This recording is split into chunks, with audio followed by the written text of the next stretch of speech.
தயவு.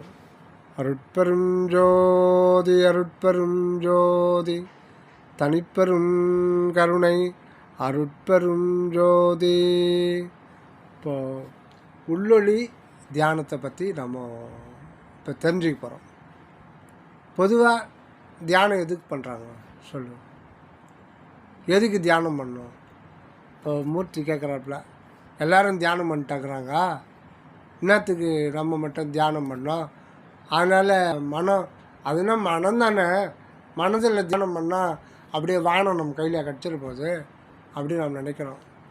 ஆனால் மனோசக்தி இருக்க, அதுக்கு எல்லையில்லாத சக்தி. மனோசக்திக்கு எல்லையில்லாத ஒரு சக்தி. கடவுள் சக்தியே தான் நேரடியாக நமக்கு மனதாக வந்திருக்கு. ஆடு மாடுக்கெல்லாம் மனது இருக்கா? மனிதனை தவிர மொத்தம் 84 லட்சம் 84 கரெக்டு சீரியஸாக இது திருப்பி கேட்பேன். 84 லட்சம் உயிரின வகை இருக்குதான். இதெல்லாம் சைவ சித்தாந்தத்தில் படித்து தான் நான் உங்களுக்கு சொல்கிறேன். ஏன்னா உங்களுக்கு அந்த நேரம் கிடையாது. இப்போ காக்கா அது ஒரு வகை, குருவி அது ஒரு வகை, அதுலேயே எத்தனை வகை இருக்குது. இப்படி கணக்கு பண்ணும்போது 84 லட்சம் யோனி பேத உயிரின வகை. அதில் ஒரு வகை தான் மனித இனம். இந்த மனிதனுக்கு மொத்தம் 84 லட்சம் யோனி பேதத்தில் ஒன்று கழிச்சா மிச்சாடு வர சொல்லுவோம். 84 லட்சம் யோனி பேத வகை உயிரினங்கள் வெரைட்டிஸ் இருக்குது. அதில் மனித இனம் ஒன்று மட்டும் களி. 84 லட்சத்தில் ஒன்று போனால் மிச்சம் அவ்வளோ சொல்லுவோம். 83,999 999,999. உனக்கு எப்படி மேனேஜர் போஸ்ட் கொடுத்தாலும் தெரியல. அது ஏதோ வந்துச்சு, அது பரவாயில்ல விட்டு சரி சரி. அப்போ ஒரு இனத்துக்கு மட்டும்தான் மனம் இருக்குது. இந்த மனதை வச்சுட்டு என்ன சாதிக்கிற? சோத்துக்கு பூவாவுக்கு ஓடியாடுற. கடைசியில் 100 வருஷம் இருக்க, 2 பேரும் 100 வருஷம் இருக்கிறீங்க, கொள்ளு பேரே எடுத்துட்டீங்க. அதுக்கப்புறம் என்ன ஆகும்?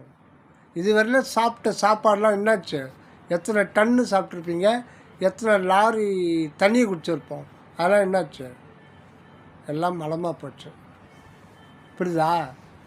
இப்போ எதுக்கு சொல்கிறேன்னா, இந்த மனம் நமக்கு மனித இனத்துக்கு கொடுத்துருக்காங்கன்னா அதில் 1000ல் 1 பகுதியை கூட நம்ம யூஸ் பண்ணலாம்.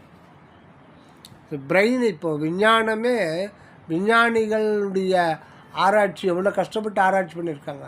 ஆனால் மொத்த பிரெயினில் ஒரு 1 to 2% தான் யூட்டிலைஸ் பண்ணியிருக்காங்க. மித்த 99% 100% யூட்டிலைஸ் பண்ணால் அவனுக்கு மரணம் கிடையாது. 100% அந்த மனோசக்தியை உபயோகப்படுத்துவங்களுக்கு மரணம் கிடையாது. அப்படி 100% உபயோகப்படுத்துவது தான் வள்ளலார்.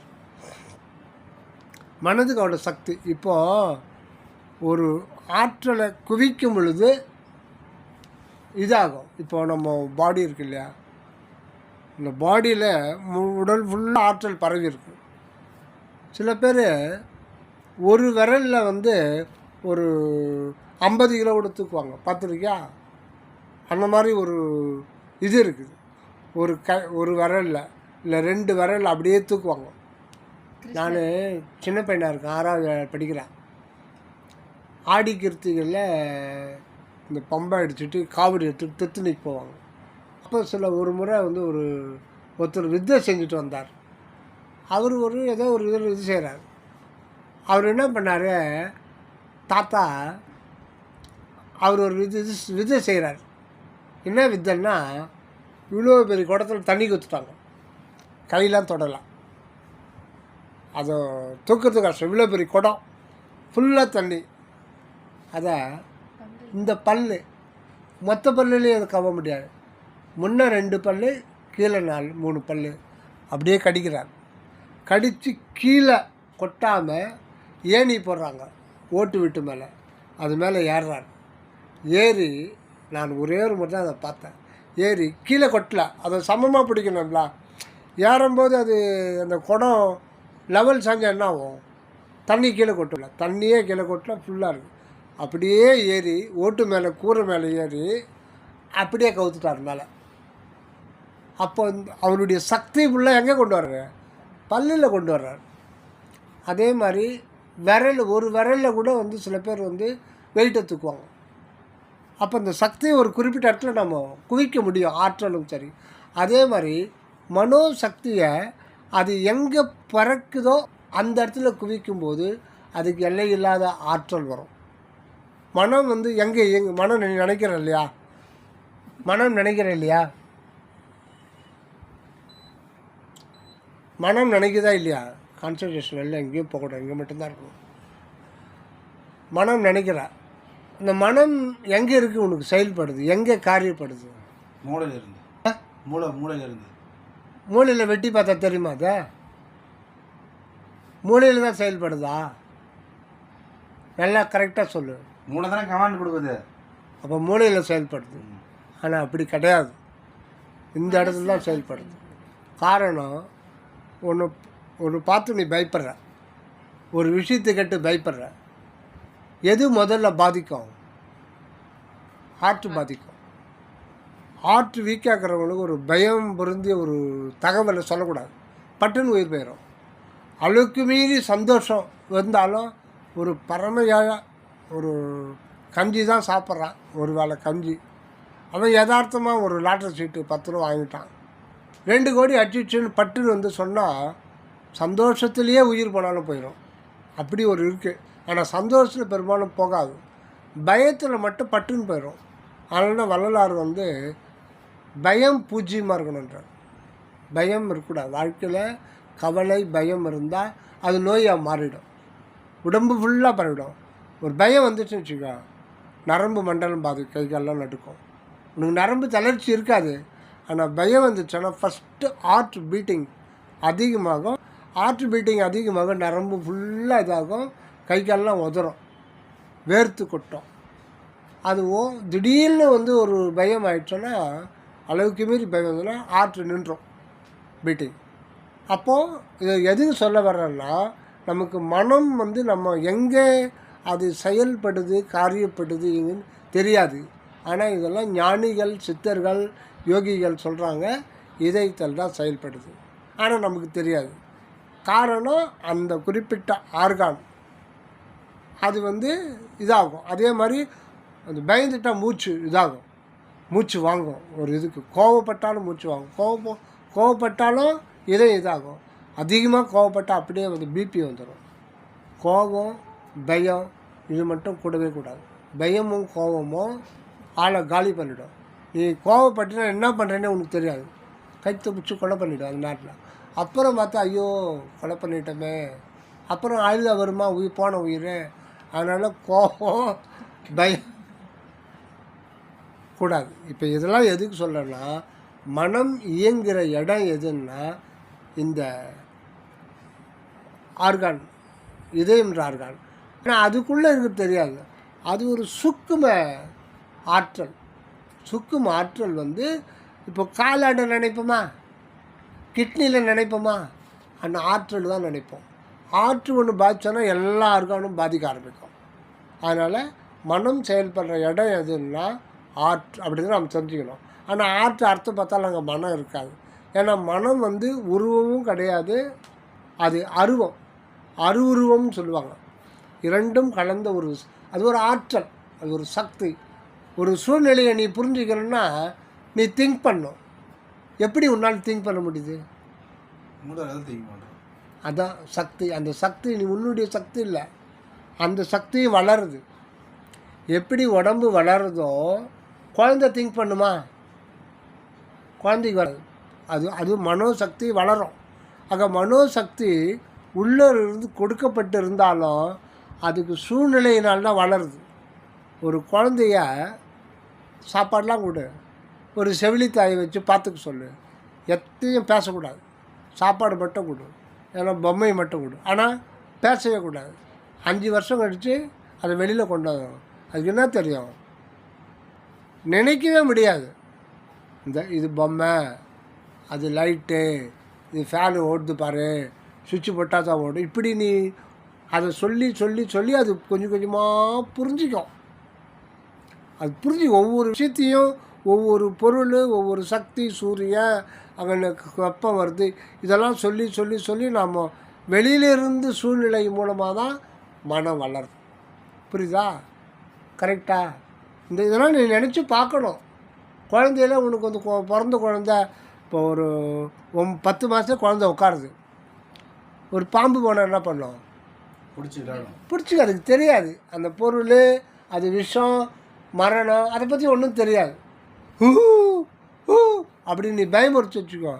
அந்த சவுண்டை வச்சு அதுக்கு தனியான ஒன்று இருக்குது. ஏன்னா திடீர்னு வந்து இல்லை, அது மனித பிறவிக்கு 200 பிறவியெல்லாம் கடந்து தான் வருது. ஆனால் இந்த சூரிய பரோட்டா சாப்பிட்ட கதையாக முதலேருந்து தான் ஆரம்பிக்கணும். நம்ம இவ்வளோ நீ 100 வருஷம் கழித்து நீ அடுத்த பிறவிக்கு போகிறன்னா இன்னொரு அண்டத்தில் நீ திருப்பி வந்து ஒன்றும் தெரியாத குழந்தையாக தான் பிறப்பேன். நீ புதுசாக கற்றுக்கணும். அதுக்கு ஒரு காரணம் இருக்குது. சரி, இப்போ இந்த மனோசக்தியை குவிக்கும் பொழுது அதுக்கு எல்லையில்லாத ஆற்றல் வரும். பிரபஞ்ச சக்தி உனக்கு தேவையான உதவி, கோடியான உதவி அது செய்ய ஆரம்பிக்கும். இதை முதல்ல நம்ம தெரிஞ்சுக்கணும். மனோசக்திக்கு அவ்வளோ பெரிய சக்தி இருக்குது. மனம் வந்து அவ்வளோ பவர்ஃபுல்லானது. இது நேரடி கடவுள் பார்வையில் தான், கடவுளுடைய சக்தி, அருட்சக்தி தான் மனமாக இருக்குது. ஆனால் வந்துடுவார், உங்கள்கிட்ட ஃப்ரீடமாக கொடுத்துருவார். அது மிருகத்தை விட கீழே போனாலும் போவோம், மேலே ஏறினா கடவுள் நிலையில் கொண்டு போய் நம்ம நிறுத்துகிறோம். ஆக அது கீழவும் போக முடியும், மேலவும் போக முடியும். அம்பு இருக்குல்ல, அம்பை எந்த டைரெக்ஷனால் விடலாம்.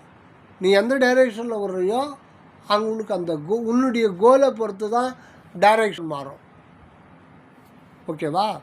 எந்த இடத்துல குவிப்ப மனதை அப்படின்னா, அது என்னுடைய பிறப்பிடம் எங்கே இருக்குன்னா, இப்போ சொன்ன பாரு, மூளைப்பகுதியில் அது அறிவாகவே இருக்குது.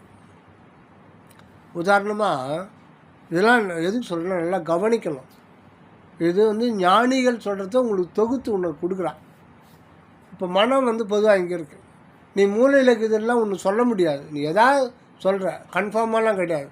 மனம் ஒன்று இருக்குது, நீ நினைக்கிற, அது பாட்டுக்கு அது ஓடிக்கிட்டு இருக்கு. அது எவ்வளவோ வேலை பார்க்குற 12 மணி நேரம் இல்லை, மனம் இல்லைன்னா ஒன்றும் பண்ண முடியாது. இப்போது நீ ஒரு 8ஆம் கிளாஸ் படிக்கிற, உங்கள்கிட்ட ஒரு முக்கியமான ஒரு பொருளை நான் கொடுத்துட்டு நான் ஊருக்கு கிளம்புறேன். ஒரு கவரில் ஒரு சின்ன டாக்குமெண்ட்ஸு அவசரமாக உங்கள்கிட்ட கொடுத்துட்டு கிளம்பிடுறேன். நான் ஒரு வாரம் கழித்து வர்றேன். நீ சம்மர் ஹாலிடேஸில் கிரிக்கெட்லாம் விளையாடிடுறேன். கிரிக்கெட்டை விளையாடி அழுத்து போய் சாயந்தரம் 3 மணிக்கு வந்து சாப்பிட்டு படுத்துடுறேன். குழந்தை படுத்தான்னா அழுத்து போய் எழுந்துக்கிறது ரொம்ப கஷ்டம். எனக்கு அந்த டாக்குமெண்ட்டு அர்ஜெண்ட்டாக இப்போ தேவைப்படுது, ஊர்லேருந்து வந்துட்டேன், அந்த விஷயமாக போனேன், அது பார்க்கணும். உன்னை எழுப்புறேன், ஒருத்தர் ஏந்துக்க மாட்டேன்றேன், நல்லா அடிச்சு எழுப்புறேன். நீ குத்துன அந்த கவரில் விட்டுரு, அது எங்கடா?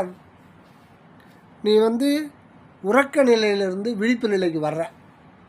உறக்கன்றது ஒரு மரணம், அது தற்காலிக மரணம்ன்றது நிரந்தரமான மரணம்னு ஒன்று கிடையாது. அடுத்த பிறவிக்கு போயிடும், இது திருப்பி வருவோம். ஆனால் தூக்கத்தில் நாம் இல்லாமல் போயிடுறோம். நாம் இருக்கிறது நமக்கு தெரியாது, புரிஞ்சுக்கிட்டு தான் தூக்கம். நாம் இருக்கிறது நமக்கு தெரியவே தெரியாது. ஆனால் என்ன பண்ணால் நான் நிம்மதியாக தூங்கணும்பா, நல்லா இருந்ததுன்னு சொல்கிறோம். ஏன் சொல்கிறோம்னா, எப்படி சொல்கிறோம்னா, இதுதான் மாயை. தூக்கத்தில் அதை உணர முடியுமா சுகமத்தா? எப்போ உணர்ற? விழிப்பு நிலையில் அது விழிச்சு விடுறா. இப்போது இது ஒரு அறை, இது வாசுப்படி. நான் ஒரு இமேஜ் பண்ணிக்கோ. இது ஒரு அறை, இது வந்து இருட்டறைன்றது தூக்கம். தூக்கத்துலேருந்து திருப்பி வெளிச்சத்துக்கு இங்கே வரும்போது வாசுப்படியில் காலை வைக்கிறல்ல, அதான். தூக்கத்துலேருந்து விழிப்பு நிலைக்கு வரும்போது என்ன ஆகுன்னா, அந்த ஃபியூ செகண்ட்ஸு, ஒரு 5 வினாடி அந்த சுகத்தை மாயை உணர வைக்கும், சுகமாக இருக்கும். அதனால் இன்னொரு மணி நேரம் தூங்கலாமான்னு தோணும். காரணம் என்னென்னா, நீ விழிப்பு நிலையில் இந்த சாப்பாட்டுக்காக எவ்வளோ கஷ்டப்படுறோம், எத்தனை பேரை சந்திக்கிறோம். இப்போது லேடிஸ் வந்து வீட்டில் இருக்கிறாங்க, அவங்களுக்கு அந்த அளவுக்கு தெரியறதில்ல. அது நீ இப்போ வீட்டுக்கு நீ உழைக்கிறன்னா, ஒரு உத்தியோகமோ இல்லை ஒரு பிஸ்னஸோ இல்லை வியாபாரம் எப்படியோ பண்ணுறன்னா பல பிரச்சனைகளை சந்திக்க வேண்டியிருக்கும். நீ வந்து 10 லட்சம் பணம் வரும் ஒரு பிஸ்னஸ் பண்ணுறன்னா அது வந்து மைனஸில் வராமல் இருக்காது, அது திடீர்னு நஷ்டம் வந்துடும். அதையும் நீ கடந்து போகணும். ஆக நீ விழிப்பு நிலையில் நீ 12 மணி நேரம் இந்த மனதை போட்டு உருட்டிகிட்டு இருக்கும்போது ஒரு டயர்ட்னஸ் ஏற்படும். நீ உறக்கம்ன்ற ஒன்று இல்லவே இல்லைன்னா யாரும் வாழவே முடியாது. இன்னும் டயர்ட்னஸ் தொடர்ந்து டயர்ட்னஸ் வரும்போது செத்து போயிடலாம்னு தோணும், தற்கொலை பண்ணிப்பாங்க. ஜப்பான் சில இடத்துலலாம் தற்கொலை அதிகம். காரணம் அவங்க 14 மணி நேரம் ஒழிச்சு இன்னும் மற்ற இதுக்கெல்லாம் ஆவரேஜ் வயசு அதிகம். எங்கே? ஜப்பானில்.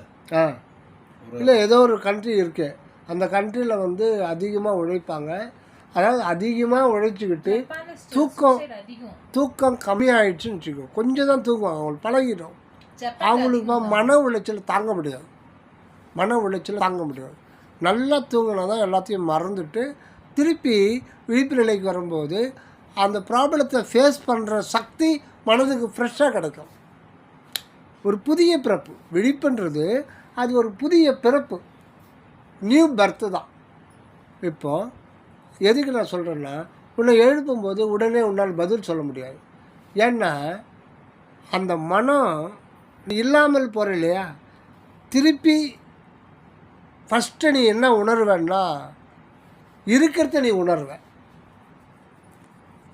அந்த செகண்டே நீ என்ன உணர்வேன்னா ஃபஸ்ட்டு நீ இருக்கிறத உணர்வ. அதுதான் அப்புறம்தான் சூழ்நிலையை புரிஞ்சிடணும். இப்போ சின்ன குழந்தைங்க பெரியவங்க கூட அந்த மாதிரி நடக்கும். அப்போது அந்த அறிவு இங்கே தான் நம்ம மறைகிறோம். நம்ம இல்லாமல் போகிற இடம் வந்து தலைப்பகுதி தான். அங்கிருந்து திருப்பி இருக்கிறதுக்கு வரும்போது இருக்கிறத உணர்ந்துடுறோம். அப்புறம்தான் சூழ்நிலையை உணரும். அப்புறம் அம்மா அப்பா கொடுத்தாரு உடனே சொல்ல முடியாது, கொஞ்ச நேரம் ஆகும். ஏன் கொஞ்ச நேரம் ஆகுதுன்னா அந்த மனதினுடைய ஒடுக்கம் அறிவில் போய் ஒடுங்கிடுது. இப்போ அறிவு வந்து மனமாக மாறணும். அறிவில் வந்து நினைப்பு மறப்பு கிடையாது. அறிவு நிலையில் நினைப்பு மறப்பே இருக்காது, அது நிலையானது. அந்த அறிவாகவும் இருந்து அதிலேருந்து ஒரு சுடர் வந்து இதய ஸ்தானத்தில் வந்து திங்க் பண்ண ஆரம்பித்து கொஞ்சம் லேட் ஆகும், ஒரு 30 செகண்ட் ஆகும், இல்லை 1 நிமிஷம் கூட ஆகும். யோசனை பண்ணி சொல்லணும். அப்போது இப்போ எதுக்கு சொல்கிறேன்னா, நினைப்பு மறப்பான வந்தால் தான் உலக வாழ்க்கையை நடத்த முடியும். அதுக்காக தான் இதெல்லாம் புரிஞ்சுக்கிட்டு நினைப்பு மறப்பு இல்லாத நிலையிலேயே உலகத்தை நடத்த முடியும் அப்படின்னு ஒரு ஸ்டேஜ் இருக்குது. ஒரு சூழ்நிலையை நீ புரிஞ்சுக்கிறன்னா ஒரு நினைக்கணும், அதை பற்றி நினச்சி முடிச்சுட்டு கடைசியில் கன்க்ளூஷன் வரும்போது அந்த வேவ்ஸ் இருக்காது, ஒரு முடிவு அறிவுக்கு டிரான்ஸ்லேட் பண்ணும். புரியுதா? நினைப்பு மறைப்பு அடைஞ்சு இது ஒரு டிசைட் பண்ணி இதுதான் மேட்டர்ன்னு சொல்லிட்டு அறிவுக்கு வந்து ட்ரான்ஸ்ஃபர் பண்ணும். இதெல்லாம் முடிஞ்ச அப்புறம்தான் அறிவு வாங்கி. புரியுதா உனக்கு? அப்போ உண்மையில் மனம் வந்து எங்கே இருக்குன்னா அது அறிவில் போய் ஒடுங்கிடுது. அப்போ எந்த இடத்துல ஒடுங்குதோ அந்த இடத்துல நம்ம வந்து அது குவிக்கும்போது அது எல்லையில்லாத ஆற்றலை பிரபஞ்சம் நமக்கு கொடுக்கும். இதுதான் தியானம்ன்றது. இப்போது தியானத்துக்கு நம்ம வர்றோம். தியானத்தில் பொதுவாக வந்து மண்டையில் தான் மகாதேவன் இருக்கான். மகாதேவன்னா இறைவன் மகாதேவன். அது மண்டைக்குள்ளே தான் எல்லாமே இருக்குது. ஒரு பழமொழி சொல்லுவாங்க, என்ஜான் உடம்புக்கு சிரசே பிரதானம். கேள்விப்பட்டிருக்கியா? அவங்கவுங்க கையில் 8 ஜான் இருக்கும். உன்னுடைய உயரம்னா உன் கையில் 8 ஜான் போட்டு நீ ஒன்று கரெக்டாக வரும். இந்த என்ஜான் உடம்பில் சிரசே பிரதானம். சிரசுன்னா தலை, இதுதான் பிரதானம். அது இங்கே தான் வந்து அந்த கடவுளுடைய ஒளி இங்கே இருக்குது. அது பேர் தான் உள்ளொளி. உள்ளொளி பார்க்க முடியாது. அதுக்கு ஒளின்னு தான் பேர். சூரியன், சந்திரன், நிலா இதெல்லாம் வந்து வெளிச்சம், அதை தான் ஒளின்னு சொல்கிறோம். அங்கே வந்து வெளிச்சம்னு கிடையாது, ஆனால் அதுக்கு பேர் ஒளின்னு பேர். அது உள்ளே இருக்கிற ஒளி, உள்ளொளி. அதில் இருந்து தான் இந்த உடம்பு, மனம், உயிர், ஆற்றல், அறிவு, இந்த உடல் உறுப்புகள் இயக்கம் எல்லாமே ஒரு புள்ளியிலேருந்து தான், இந்த தலைக்கு நடுவில் ஒரு புள்ளியிலிருந்து தான் எல்லாமே வெளியில் வருது. ஆனால் நமக்கு அதை உணரலை. இதுதான் பிரபஞ்சத்தினுடைய ரகசியம். இப்போது அந்த இடத்துல நம்ம குவிக்க போகிறோம், மனதை குவிக்கிறோம். ஆக தியானத்தில் மன இயக்கத்தை நிறுத்தணும். மனம் எப்போ நினைப்பு மரபு தேவைப்படுதுன்னா, உலகத்தில் வாழ்க்கை நடத்த முடியாது. மனம் நினைக்கும் மரபு இல்லைன்னா என்ன ஆகும்? சரியாக இயங்கலைனாலே உலக வாழ்க்கையை நடத்த முடியாது. சரியாக இயங்கலைன்னா அது பைத்தியக்காரன் பேர். பைத்தியக்காரன் உலக வாழ்க்கை உதவ மாட்டான். சுத்தமாகவே இயங்கலைன்னா என்ன ஆகும்னா வாழ்க்கையை பண்ண முடியாது. பாடு மாடுகள்லாம் வந்து அது வாழ்ந்துகிட்டு இருக்கு, அவ்வளோதான், சாப்பிடுது. மற்றபடி அது பரிணாமன்றது கிடையாது. இப்போது 1300 கோடி வருடங்களுக்கு முன்னாடி, எத்தனையோ கோடி கோடி வருடங்களுக்கு முன்னாடி நாய் தோன்றுச்சு. அதே நாய் தான் இப்போ போகுது. மாற்றம் கிடையாது, ஏதோ லேசாக மாறி இருக்கும். அதே காக்கா தான் இப்போ இருக்கும், பரிணாமம் கிடையாது. ஆனால் மனிதன் ஆதியில் ஆடைன்னு தெரிந்தான், அப்புறம் குளிர் அவனுக்கு அப்போ அதுக்கேற்ற மாதிரி தோல் இருந்திருக்கும். ஆதி மனிதனுக்கு நம்மளை மாதிரி சரவண சாமி தான் அந்த உண்மையை சொல்கிறார். ஞானிகளுக்கு எல்லாமே பட்டப்பகல் போல் தெரியும். இப்போ இருக்கிற மனிதன் போல் 1 மடங்கு உயரமாக இருப்பானான். இப்போ இருக்கிற மனிதன் போல் 1 மடங்கு குண்டாக இருப்பானான். அப்படி இருந்து இல்லைன்னா மிருகங்களாம் அவனை அடித்து சாப்பிட்றோம். அப்படி இருந்ததுனால தான் மனிதனுக்கு வந்து உடம்பெல்லாம் முடி இருக்கும். அது மாதிரி எவிடன்ஸ் எதுவும் கிடைக்கலையா? 2 மடங்கு ஆயிட்டு எவிடன்ஸ் எதுவுமே இல்லையே. என்ன மாதிரி புரியல? 2 மடங்கு ஆயிட்டா குண்டா எவிடன்ஸ் எதுவும் இல்லையா? இப்போ இல்லையா? எங்க இருக்கு எவிடன்ஸ்? அகழ் ஆராய்ச்சியில் கண்டுபிடிப்பாங்களே, இளமூளை எங்க கண்டுபிடிச்சாங்க? அதெல்லாம் வந்து கண்டுபிடிக்க முடியாது. ஏன் கண்டுபிடிக்க முடியாது? இவங்க கண்டுபிடிக்கிற இன்னைக்கு ஒன்று கண்டுபிடிப்பான், பல வருஷத்துக்கு முன்னாடி 10 வருஷம் கழிச்சு அதை கண்டுபிடிச்சது தப்புன்றோம். இதுதான் விஞ்ஞானம். ஒன்று கண்டுபிடிப்பான் சயின்டிஸ்ட் பாரு, அதெல்லாம் அணுக்கொள்கை ஆகட்டும், எது ஆகட்டும். 10 வருஷத்துக்கு முன்னாடி ஒருத்தர் கண்டுபிடிச்சாரு, அந்த ஃபைலை ஒருத்தர் வாங்கி அதை வந்து டெவலப் பண்ணுவான். அதை பார்த்தா அவர் சொன்னது தவறுன்னு சொல்கிறோம். அந்த மாதிரி தான். அதனால் விஞ்ஞானிகள் இப்போ சொல்கிறதெல்லாம் எல்லாமே இதாகாது, எல்லாமே சரி வராது. இப்போது அறிவு பீடத்தில் நம்ம மனதை குவிக்கணும். அந்த உள்ளொளி அப்படின்றது உண்மையில் அதுக்கு வந்து அதுதான் கடவுளாக இருக்குது. அதுதான் நம்ம கடவுள்னு சொல்கிறோம். மொத்த பிரபஞ்சமும் இங்கிருந்து தான் வெளிப்படுது. நம்ம தலைக்கு நடுவில் இந்த அண்ணாக்கு இருக்குல்ல, அதுக்கு மேலே. இதுக்கு வந்து விளக்கமாக சொல்கிறேன். திருமூலர்ன்ற ஒரு 5000 வருடங்களுக்கு முன்பு தோன்ற ஒரு ஞானி சித்தர். அவர் என்ன சொல்கிறாரு, இந்த பாட்டு கவனமாக கேளு. கண், நாக்கு, மூக்கு, செவி, ஞான கூட்டத்துள் பன்னாக்கி நின்ற பழம்பொருள் ஒன்று உண்டு. கண், நாக்கு, மூக்கு, செவி, ஞான கூட்டம், இந்த அறிவெல்லாம் அறிவு பொறிகள்.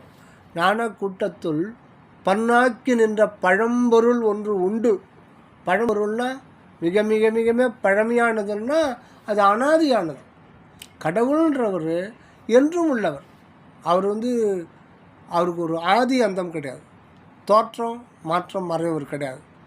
அவர் வந்து இயற்கையில் என்றும் உள்ளவர். அவர் தான் கடவுள். அது ஒரு வெளி, அது ஒரு வெளி, அது எங்கும் நிரம்பி இருக்கிற ஒரு வெளி. அந்த வெளிக்கு பேர் தான் அன்பு. அன்புன்ற வெளி இல்லாத இடமே கிடையாது. ஸ்பேஸ், அது ஒரு ஸ்பேஸ். அது ஒரு கடவுள்னால் ஒரு மனுஷன் கிடையாது. ஆக நம்ம கோயிலுக்கு போகிறதெல்லாம் வந்து கற்பனை பண்ணி விட்டாங்க. இப்போ அந்த கற்பனை தகர்த்து வெளியில் வர முடியல. இதில் போய் மனிதன் சிக்கிக்கிட்டான். ஆக கோயில் வழிபாட்டு முறையினால் என்ன பயன்? வெற்றி கட்டினான்னா தோல்வி தான். கடைசியில் வந்து இதனால் பிரச்சனை ஆகிப்போச்சு. ஆனால் ஞானிகள் உருவாக்க நல்ல நோக்கத்தோடு தான் உருவாக்கலாம். அவனுக்கு உள்ளொலின்னா ஆதி மனிதனுக்கு புரியாது. பாமரனுக்கு ஆன்மான்னா ஓடிடுவான். அதனால் ராமர், கிருஷ்ணர், ஒரு கதாபாத்திரம் பண்ணி நம்மளை மாதிரியே இருக்கார் மேல் லோகத்தில் அப்படின்னா உட்காந்து கதையை கேட்பான். அந்த மாதிரி உருவத்தை வழி பண்ணுவான். அப்படி எத்தனையோ கற்கோயில்களில் லட்சக்கணக்கான கற்கோயில் உருவாக்கிட்டாங்க. இப்போ அதுதான் உண்மைன்னு நம்பிட்டாங்க. இப்போ அதனால் பெரிய பிரச்சனையாகி உண்மைக்கு வரவே திரும்ப மாட்டேன்றாங்க. யாரும் தனக்குள்ளே தான் பார்க்குறாங்க. ஆதியில் இருந்த சித்தர்கள்லாம் தனக்குள்ளே தான் பார்க்குறாங்க. அப்போல்லாம் கோயில் கிடையாது. என்ன சொல்கிறாரு, பண்ணாக்கி நின்ற பழம்பொருள் ஒன்றுண்டு. பழம்பொருள்னா பழம், ஞானப்பழம் சொல்கிறாங்க இல்லையா, கனிவு. அந்த பழம்னா நிறைவான ஒரு பொருள், அனைத்தும் நிறைந்த ஒரு பொருள். அந்த பொருளுக்கு பேர் தான் பழம்பொருள். பழம்ன்றது பழமையானன்னா அது ஒரு 1 லட்சம் கோடி ஆண்டுகள்னு கிடையாது. அது எப்பவுமே அனாதியான ஒரு நிலைக்கு பேர் பழமையானது. இன்னொன்று பழம்னா கனிவு நிலை, அனைத்தும் நிறைந்த ஒரு நிலை. பழம்பொருள் ஒன்று உண்டு. எங்கே? உனக்கும் சரி, எல்லாருக்கும் சரி, எறும்பு கூட சரி. அந்த கண்ணாக்கு மூக்கு சரி ஞான கூட்டத்துள் பண்ணாக்கு நின்ற பழம்பொருள் ஒன்று உண்டு. அது எங்கே இருக்குன்னு மறுபடியும் சொல்கிறார். இதுக்கெல்லாம் உள்ளா நடுவில் அண்ணாக்கு மேலே அகண்ட ஒளி காட்டி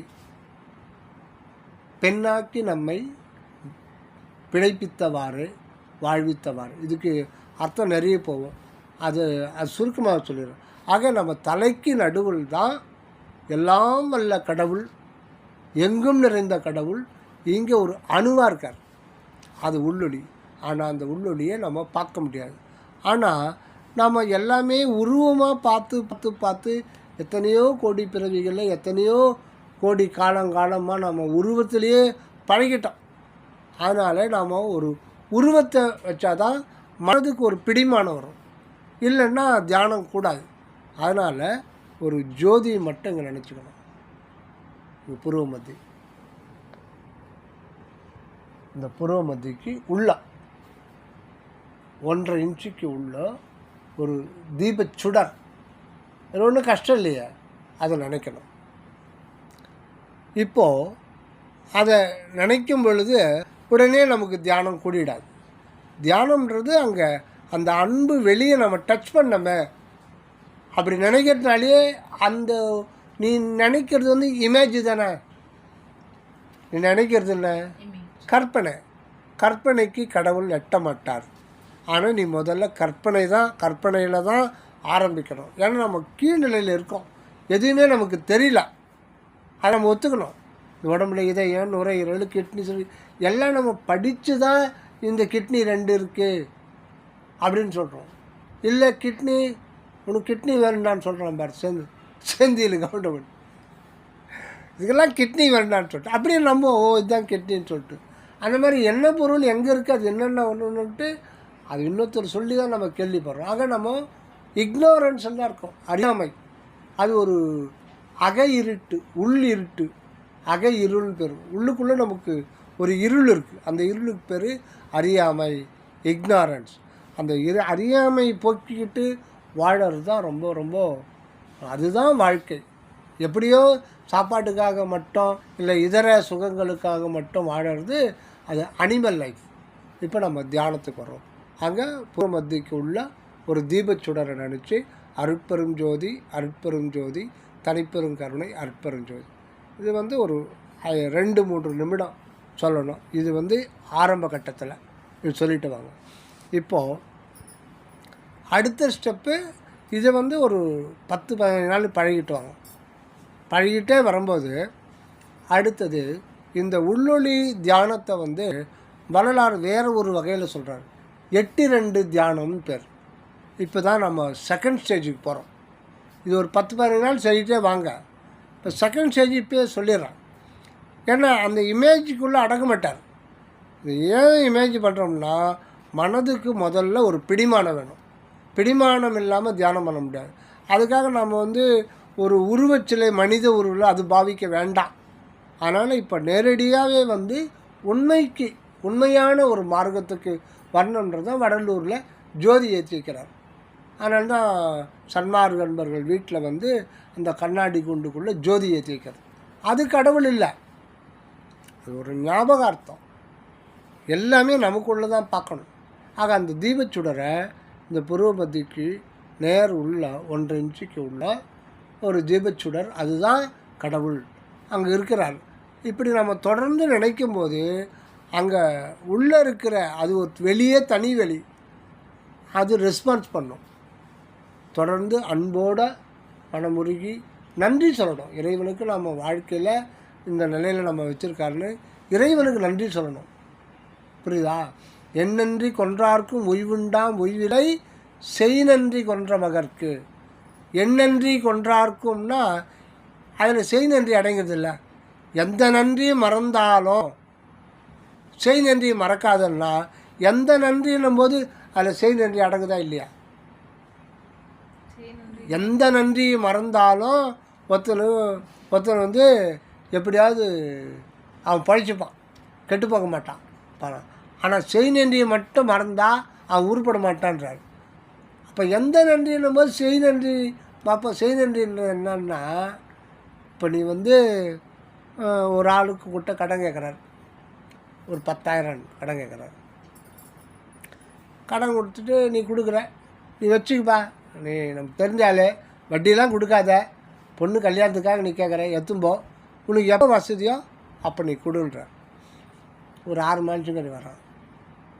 ஏப்பா நான் ஒன்றும் கேட்கவே இல்லை. இல்லை சார், எனக்கு இன்னொரு 20,000 தேவைப்படுது. அப்படியா, சரி இரு. ஏமா இருக்கா காசு? இருக்குங்க. சரிப்பா எடுத்துன்னு போ, 20,000 கொடு. எனக்கும் ஒரு இது தான், உனக்கு எப்போ தோதோ கொடு, வட்டியெலாம் கொடுக்காதுன்னு சொல்லணும். ஒரு 4 மாதம் கழிச்சு திருப்பி வர்றாரு. சார் கேட்டால் குத்துன்னு இருக்காருன்ட்டு. சார் ஒரு 50,000 தேவைப்படுது, பிஸ்னஸ் ஸ்டார்ட் பண்ணேன். என்னப்பா கொடுத்த. இப்போ 3வது முறை உன்னுடைய சூழ்நிலை எப்படி இருக்குதுன்னு அந்த ஆளுக்கு தெரியாது. உன் சூழ்நிலை உனக்கே கொஞ்சம் வருமானம் கம்மியாக இருக்கலாம். நீ நல்லவன் தான், நல்லவன் எப்போவும் நல்லவனாக இருப்பான். ஆனால் உன் சூழ்நிலை சரியில்லைம்போது என்ன பண்ணுவ? 50,000மாப்பா கேட்குற, 50,000 இப்போ என்கிட்ட இல்லையப்பா, அதான் உங்களை நம்பி தான் வந்திருக்கேன். அப்போ என்ன பண்ணுற? சரி நான் உட்கார, ஏற்பாடு பண்ணுறேன்னு. ஏப்பா உதய், எனக்கு ஒரு 50,000 ட்ரான்ஸ்ஃபர் பண்ணுவா, நம்ம தெரிஞ்சு விடணும். கடன் வாங்கி கொடுக்குறேன். அப்புறம் திருப்பி 6 மாதம் கழிச்சு எனக்கு 1 லட்சம் கடன். என்ன சொல்லுவா? காசை கொடு, நீ வராதுப்பா, நீ கொடுக்குற பரவாயில்ல, நீ திருப்பி வந்து இந்த மேட்ரத்துன்னு வராதுன்னு சொல்லிவிடுவேன். ஏன்னா உன் லெவல் அவள் தான். ஆனால் கடவுள்கிட்ட நீ என்ன கேட்டாலும் கொடுத்துக்கிட்டே இருப்பார். கொடுக்கறது இல்லை, கேட்காமையே கொடுப்பார். இப்போ இதயம் துடிக்குது இல்லை, நம்ம பேசிக்கிட்டு இருந்த இதயம் துடிக்கலாம் பேச முடியுமா? நுரையீரல் சுவாசியில் பேச முடியுமா? இதெல்லாம் யார் செய்யுது? பிரபஞ்ச சக்தி. பிரபஞ்ச சக்தி செஞ்சுக்கிட்டே இருக்குது ததா உதவி. அந்த நன்றி மறந்தவங்களுக்கு உய்வு கிடையாது அப்படின்றார். புரிஞ்சுக்கிட்டியா? எண்ணன்றி கொன்றார்க்கும் உய்வுண்டாம் உய்வில்லை செய் நன்றி கொன்ற மகருக்குன்னா, சாமிக்கிட்ட எனக்கு இது கொடு, அதை கொடு, லோன் போட்டிருக்கேன், சாங்ஷன் பண்ணு, என் பிள்ளை வந்து என்ட்ரன்ஸ் எழுதிக்கிறான், MBBS ஆக்கணும், அவனுக்கு நல்ல மார்க் எடுத்துக்கிட்டு. பிஸ்னஸ் பண்ணக்கூடாது கடவுள்கிட்ட. கடவுள்கிட்ட எத்தையுமே வேண்டக்கூடாது. வேண்டனா தான் கொடுக்குறாருன்னா அவர் கடவுள் கிடையாது. அது எப்படி கடவுள்னு சொல்லுவேன்? சர்வங்சன். கடவுள் வந்து சர்வங்சன். அவருக்கு எல்லாமே தெரியும். உனக்கு என்ன வேணுன்றது உன்னை விட அவருக்கு தான் தெரியும். உன்னை வர வச்சது அவர் தானே. இந்த உடம்புக்குள்ளே நீ விரும்பி பிள்ளையா பிறந்திருக்கியானுக்க? நீ டிசைட் பண்ணியா? தெரியாது, எல்லாம் தானாக நடக்குது. அப்போது உன்னை கடவுள் இந்த பிறகு ஒரு குறிப்பிட்ட படிப்பு கல்வி கொடுத்து ஒரு உத்தியோகம் கொடுத்து ஒரு நிலையில் வச்சுருக்கிறாரு. அது மட்டும் இல்லை, இப்போ சதா உதவி செஞ்சுக்கிட்டே இருக்கார். பசி எடுத்து சாப்பிட்றோம். ஆனால் அதுக்கப்புறம் என்ன லட்சக்கணக்கான வேலைப்பாடுகள் நடக்குது இந்த உடம்புல, இருக்குதா இல்லையா? ஒரு சாப்பாடு எடுத்துனா விட்டமின்ஸ் இருக்குது, அதுலேயும் எத்தனையோ ரேஞ்ச் இருக்குது. மினரல்ஸ் இருக்குது. மினரல்ஸ் எடுத்து எத்தனையோ range, potassium, calcium, sodium, iron, phosphorus, தங்கம் கூட இருக்குது. இந்த உடம்புல ஒரு குண்டுமணி அளவுக்கு தங்கம் இருக்குது. ஆனால் எரிச்சிட்ட பணத்தில் நம்ம இது பண்ண முடியுமா? அது அந்த தங்க அணுக்கள் தனித்தனியாக இருக்கும். அது நீ சேகரிக்கணும்னா அதுக்கு வந்து 50 லட்சம் செலவு பண்ணணும் இல்லையா? ஆனால் தங்கம் இருக்குது. தங்க சத்து எல்லாத்துலேயுமே இருக்குது. இப்படி இதெல்லாம் இருக்குது. ப்ரோட்டீன்ஸ் இருக்குது, ஃபேட்ஸ் இருக்குது, கார்போஹைட்ரேட்ஸ் இருக்குது. இதை இப்போது பல்லுக்கு என்ன நம்ம சாப்பிட்ற கால்சியம் இருக்குது. பல்லுக்கு எலும்பு கால்சியம் தேவைப்படுது. ஆனால் குடல் சுவர் எல்லாத்தையும் உறிஞ்சி எல்லாம் ரத்தத்தில் கலந்து கால்சியத்தை மட்டும் பல்லு கொடுக்கும். கால்சியத்தை முடி கொடுக்குமா? ஸ்கின்னுக்கு தேவை வைட்டமின் ஈயா வைட்டமின் ஏவோ தேவைப்படும். ஸ்கின்னுக்கு வைட்டமின் சியா, வைட்டமின் சி வந்து பல்லுக்காக கொடுக்கும். கரெக்டாக ஸ்கின்னுக்கு கொடுக்குது. எப்படி கொடுக்குது? நீ பண்ணுறியாதா? நீ பண்ணுறா? உடம்பு பண்ணுறல, நீ அந்த வேலை பண்ணுறியா? பசி எடுத்து சாப்பிட்டு தூங்கிடுற, அவ்வளோதான். புரியுதா? அதுக்கு எல்லாம் செய்து அதுதான் செய் நன்றி மறக்காதக்கூடாது. இறைவன் வந்து ஒவ்வொரு சின்ன வினாடி நமக்கு கோடிக்கணக்கான நன்றிகளை உதவிகளை செய்திருக்கார். அதனால் எந்த ஒரு நிபந்தனை இல்லாமல் கடவுளை அன்போடு நன்றி சொல்லிக்கிட்டே இருக்கணும். சரி, இப்போ என்ன தியானத்துக்கே வரல. அப்போது இங்கே நினைக்கிறோம். இப்போ 2வது ஸ்டெப்பு தியானத்துக்கு நம்ம போகிறோம். 2வது ஸ்டெப்பு தியானம் முக்கியமாக கவனிக்கணும். 8-2 தியானம்னு சொல்கிறார் வரலாறு. 8-2 அறிவித்து என்னை தனியேற்றி பட்டி மண்டபத்தில் பதித்த அந்த இன்னொன்று ஒரு பாட்டில் சொல்லுவார், 8ஓடு 2 சேர்த்து எண்ணவும் அறியீர் எத்துணை கொள்கின்றீர் பித்துலகீர். அந்த பாட்டு வந்து பெருசு, அது இப்போ நேரம் இல்லை. கடைசி பாட்டு வரி மட்டும் சொல்கிறேன். 8ஓடு 2 சேர்த்து எண்ணவும் அறியீர் எத்துணை கொள்கிறீர் பித்துலகீர். 8-2 உங்களுக்கு சேர்த்து எண்ண தெரில. இப்போ எல்கேஜி படிக்கிற பையன்கிட்ட போய் 8+2 என்னான்னு கேட்டால் சொல்லுவானோ சொல்ல மாட்டானா? 1ஆம் கிளாஸ் படிக்கிற பையன் 10ன்னு சொல்ல மாட்டானா? சொல்லுவான். அவங்களுக்கு சொல்ல தெரியலையே அப்படின்றார். இதெல்லாம் பரிபாஷை. 8ன்றது அது ஒரு அர்த்தம், 2ன்றது ஒரு அர்த்தம், ஈக்குவல் டு 10ன்னா ஆன்மா. அதுக்கு அது இன்னொரு முறை அதை சொல்கிறேன். இப்போ 8-2 அப்படின்றது அந்த தியானம். 8-2 என்பன இயலும் முற்படி என அட்டணிந்தருள் அற்புறஞ்சோதி. முதல் படி அதுதான் தியானத்தில். முதல் படி இந்த 8-2 தியானம்ன்றது. அதுதான் பல இடத்துல சொல்கிறார். 8-2 அறியாத எந்தனக்கு 8-2 அறிவித்தை அறிவித்தாய் அப்படின்லாம் சொல்லுவார். அதை நான் சுருக்கமாகவே சொல்கிறேன். 8 அதாவது 8 அப்படின்னு நம்ம இந்த ஒரு லெட்டர்ஸில் எழுதுகிறோம். ஆனால் தமிழில் அது இந்த லெட்டர்ஸ்லாம் வரல. இதெல்லாம் இம்போர்ட் பண்ண லெட்டர்ஸ், பிரிட்டிஷ்காரன் வந்த பிறகு தான்.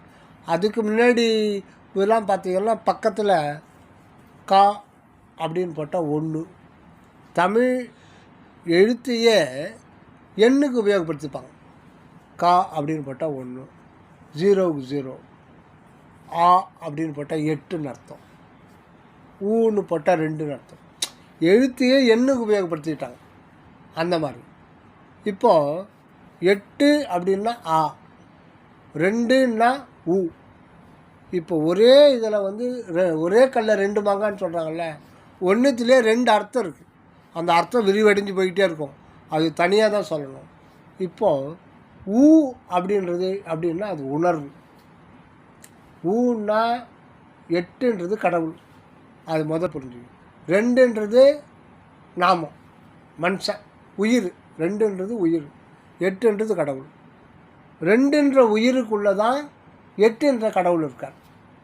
கடவுள் தனியாக வேற எங்கேயும் வாசம் பண்ண முடியாது. இந்த உடம்புல நீ மட்டும் இல்லை, ஆன்மாவும் இருக்குது. நீன்றது ஆன்மா தான், உயிர்ன்றது அது ஆன்மா தான். அந்த ஆன்மாவுக்குள்ளே கடவுள் இருக்கிறார். இந்த உடம்புக்குள்ளே 2 பேர் இருக்காங்க, நீ மட்டும் இல்லை. ஒரே சீட்டு தான், ஒரே நாற்காலி தான், தலைக்கு நடுவில் ஒரு நான் சொல்கிறது இமேஜ். நாற்காலியில் அங்கே நாற்காலி இருக்கு போதில்லை, அங்கே ஒரு உணர்வு இருக்குது. நம்மன்ற மனிதன்றது ஒரு உணர்வு தான். உணர்வு தான் மனிதன். இந்த உடம்பு மனிதன் கிடையாது. ஆனால் இந்த உடம்பு இல்லைன்னா உணர்வு விளங்காது, உணர்வு காரியப்படாது. அந்த உணர்வில் தான், உணர்வு வந்து அழியவே அழியாது. உணர்வு ஒரு காலம் அழியவே அழியாது. அது தொடர்ந்து எக்ஸ்பீரியன்ஸ் இருந்துக்கிட்டே தான் இருக்கும். அது கடவுள் எப்பத்தில் இருந்தாரோ அப்பத்துலேருந்தே அந்த உணர்வு இருக்குது. ஆனால் அப்போ அனுபவம் இல்லாமையே இருந்தது இந்த உணர்வு. எத்தனையோ கோடி வருடங்களுக்கு முன்னாடி தான் அது அருகம்புல்லில் வரும்போது தான், அருகம்புல், செடி கொடி மரம் அப்படி வரும்போது அதுக்கு ஒரே ஒரு அறிவு, தொட்டாசிலிங்க அப்படி தொட்டான்னா ஆகுது மடக்கி. தொட்டாசிலிங்கன்னு ஒரு செடி இல்லைன்னா மரத்துக்கெல்லாம் தொட்டால் தெரிஞ்சுக்கணுன்னு நம்ம புரிஞ்சிக்க முடியாது. நீ ஒரு ஆலமரத்து மேலே கீழே உக்காந்தேன்னா அதுக்கு தெரியும். ஆனால் அது வெட்டினா கூடாது, அதுக்கு வலிக்காது. ஏன்னா அதுக்குரிய ஆர்கான்ஸ் அது கிடையாது. நரம்பு மண்டலம் இருந்தால் தான் சிறுமூளை, பெருமூளை, முகுளம் இதெல்லாம் இருந்தால் தான் பெயினை உணர முடியும். வேறு ப்ளஷர்லாம் அது உணர முடியாது. தொட்டால் தெரிஞ்சுக்க அவ்வளோதான். தண்ணி இல்லைன்னா கொஞ்சம் வாட்டம் இருக்கும். ஆனால் அதுக்காக அது ஒரு பெரிய துன்பம்லாம் அடையாது. லேசான ஒரு இன்கன்வீனியன்ஸ்னு சொல்கிறோம் இல்லையா, அந்த மாதிரி அதுக்கு இருக்கும். இப்போ தொட்டாசலி இருக்கிறதுனால்தான், கடவுள் படைச்சதுனால்தான் அது தொட்ட உடனே அது இலைய படைச்சிது. அதுக்கு சுபாவம், அது பிடிக்கல, அது அது இறைவன் கொடுத்து அது அப்படியே முடிச்சுது. அப்போ இதை வச்சுட்டு நம்ம என்ன நினைக்கிறோம், ஆலமரத்து ஒரு அவரை செடி இருக்கு, அது தொட்டால் நான் தெரிஞ்சுக்கும், அது தொட்டால் தெரிஞ்சுக்கும். சில்லுன்னு மழை பெய்யுது, அந்த ஸ்பரிசம் அது அது தெரியும், அது பிடிக்கும். பார்த்தோன்னாக்கா இயற்கையாக மழை பெஞ்சால் நல்லா மலரும். நீ தண்ணி ஊற்றினா அது வேறு. இயற்கையாக ஒரு மணி நேரம் மழை பெஞ்சு மறுநாள் பாரு, செடியெல்லாம் அப்படியே பிரகாசமாக இருக்கும். அதனுடைய இது கிளைமேட் அதுக்கு, அந்த ஸ்பரிசம் அதுக்கு பிடிக்குது. அப்படி தான் நமக்கு ஒரு அறிவாக சேர்ந்து இப்போ 6 அறிவில் நமக்கு வந்திருக்கும். இப்போ எதுக்கு இதை சொன்னால் 8-2 புரியல. 8-2 அப்போது அந்த உணர்வு இருக்கு இல்லையா, இந்த ஊனால் அது உணர்வு, உணர்வு. ஊக்கு எண்ணில் வரும்போது என்னவா வரும், 2 வரும். இந்த இதாங்க நல்லா புரிஞ்சுக்கணும். இந்த உணர்வு ஒரு நாணயம் மாதிரி, ஒரு காயின் மாதிரி.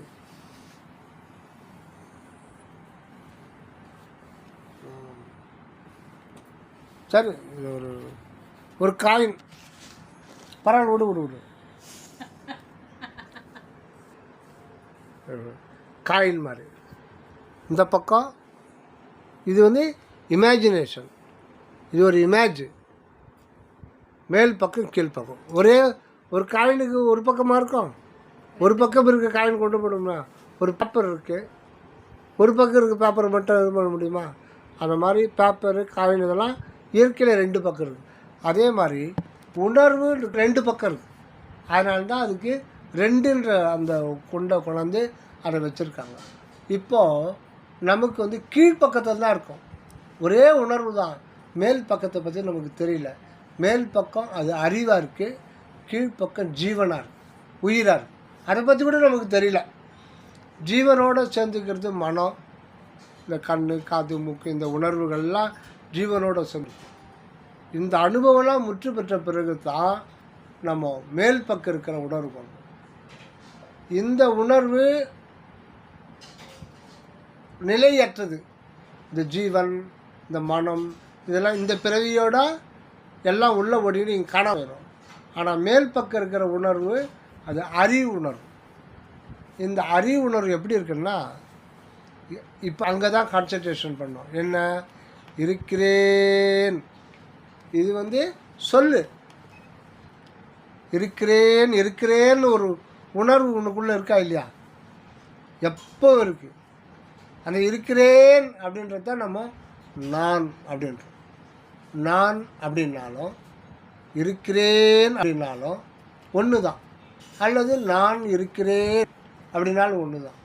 அட்டன்ஸ் எடுக்கும்போது உனக்கு வளர்புறத்தில் தயாமூர்த்தி அப்படின்போது நீ என்ன சொல்லுவேன் தமிழில்? உள்ளேன் ஐயா. உள்ளே என்னன்னா இருக்கேன், இந்த இடத்துல இருக்கேன். கிளாஸில் உள்ளேன்னு சொல்கிறோம். நான் இருக்கிறேன்ல, நான் இருக்கிற எத்தனைப்பா, நீங்கள் ஆஃபீஸில் சொல்கிறீங்களா, நான் இருக்கிற எத்தனை, நான் இருக்கிற எத்தனை, மத்தியானத்து வரைக்கும் நான் இருப்பேன், நான் இருக்கிறேன். இப்போ நம்ம உலக வழக்கில் இருக்கிறேன்னு 1000 முறை சொல்கிறோம். நீ எதை வச்சு இருக்கிறேன்னு சொல்கிற, அதுதான் உணர்வு. அந்த இருக்கிறேன்றது கூட வேர்டு, சொல்லு. இப்போ எறும்பு கூட அதே உணர்வு தான் இருக்கும். என்ன இருக்கும், இருக்கிறேன்ற அது ஒரு உணர்வு, அதுக்கு மட்டும்தான் தெரியும். அதை சொல்லாக்க முடியாது. நம்ம அதை சொல்லாக்கி இருக்கிறேன்னு நம்ம சொல்கிறோம். இருக்கிறது உனக்கு மட்டும்தான் தெரியும், எனக்கு தெரியாது. நீ இருக்கிறது உனக்கு மட்டும்தான் தெரியும். நீ இருக்கிறது உனக்கு மட்டும்தான் தெரியும். உனக்கு மட்டும்தான் அது எக்ஸ்பீரியன்ஸ் ஆகும், உன்னுடைய உணர்வு. எனக்கு தெரியாது. இப்போ நான் உயிரோடு இருக்கிறேன்றது எனக்கு மட்டும்தான் அனுபவம், உனக்கு தெரியாது. அப்போ நீ எதை வச்சு நான் உயிரோடு இருக்கிறேன்னு தெரிஞ்சுக்கிறேன்னா, கையை காலெலாம் ஆட்டுறேன், பேசுகிறேன். நான் தூங்கிட்டு இருக்கும்போது போயிட்டுனா என்ன பண்ணுவேன் உனக்கு தெரியாது. அப்போ என்ன பண்ணுவேன், நாடி பிடிச்சி பார்ப்பேன், தொட்டு பார்ப்பேன். ஓ இதயம் ஓடலை, அப்போ ஆள் இல்லை. அதை வச்சு தான் சொல்ல முடியும். மற்றபடி என்னுடைய செல்ஃப் நீ டச் பண்ண முடியாது. யாரும் யாருடைய செல்ஃப் டச் பண்ண முடியாது. புரிஞ்சுதாம்மா உங்களுக்கு? உணர்வுன்றது உனக்கு மட்டும்தான் அனுபவமாகும். அவங்களுக்கு 800 கோடி மக்கள் இன்றைக்கி இருந்தாலும் அவங்க உணர்வு அவங்க மட்டும்தான் தெரியும், அவங்க இருக்கிறது. இப்போது எதுக்கு சொல்கிறேன்னா, இந்த இருக்கிறேன் அப்படின்றது தான் அறிவுணர்வு. அறிவுணர்வு இந்த மனதை குவித்து அந்த அறிவுணர்வில் குவிக்கணும். நம்ம இருக்கிறேன் நம்ம சொல்கிறோம் இல்லையா, அது எப்படி உன்னால் இருக்க முடியுது அப்படின்னு நீ நினச்சி பார்க்கணும். அந்த நினைப்பை கொண்டு வரணும். அந்த நினைப்புக்கு மட்டும்தான் அலோவ் பண்ண நீ மனதை. என்னான்ட்டு இருக்கிறேன் அது சொல்லாக்காத. அது உனக்கு தெரிஞ்சில்ல, நீ இருக்கிறது உனக்கு தெரிஞ்சில்ல. அப்போ நீ அந்த மனதை அதுக்குள்ளே ஃபோக்கஸ் பண்ணணும். அது ஒரு வெளி, அது உணர்வு மையமான வெளி.